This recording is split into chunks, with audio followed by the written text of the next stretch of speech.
মেহেদী হাসান মিরাজ ও নাজমুল হোসেন শান্তর বন্ধুত্ব, বোঝাপড়া এবং একসঙ্গে পথ চলার গল্প বেশ চমকপ্রদ।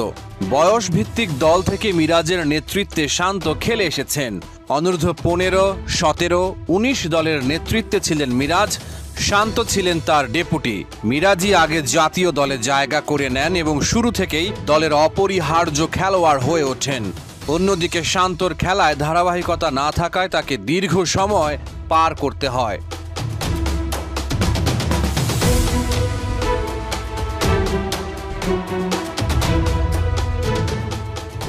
বর্তমানে শান্ত জাতীয় দলে 3 ফরম্যাটের অধিনায়ক। মিরাজ আছেন শুধু টেস্ট এবং ওয়ানডেতে। যদিও অধিনায়কত্বে শান্ত মিরাজকে টপকে গেছেন, শান্ত এখনো মনে করেন মিরাজই তার অধিনায়ক। বিসিবির হোম অফ ক্রিকেট পডকাস্টে শান্ত বলেছেন, মিরাজকে তার সত্যিকারের অধিনায়ক মনে হয়।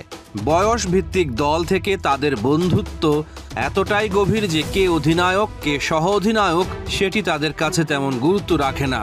শান্তর ভাষায়, মিরাজ যখন অধিনায়ক ছিলেন তখনও তিনি মিরাজকে ফিডব্যাক দিতেন। এখন শান্ত অধিনায়ক হলেও মিরাজ দলের ভালোর জন্য তার কাছে এসে মতামত শেয়ার করেন। শান্ত পেছনে ফিরে জানালেন, অনূর্ধ্ব 19 দলে খেলাকালীন নির্বাচকেরা প্রায়ই বলতেন যে এই প্রথম কোনো দলের অধিনায়ক ও সহ অধিনায়কের মাঝে কোনো মনোমালিন্য নেই। তারা এতটাই ভালো বোঝাপড়া গড়ে তুলেছেন যা এখনও টিকে আছে। তাদের বন্ধুত্ব এতটাই নিবিড় যে দায়িত্বের ভাগাভাগি তাদের সম্পর্কে কোনো প্রভাব ফেলেনি।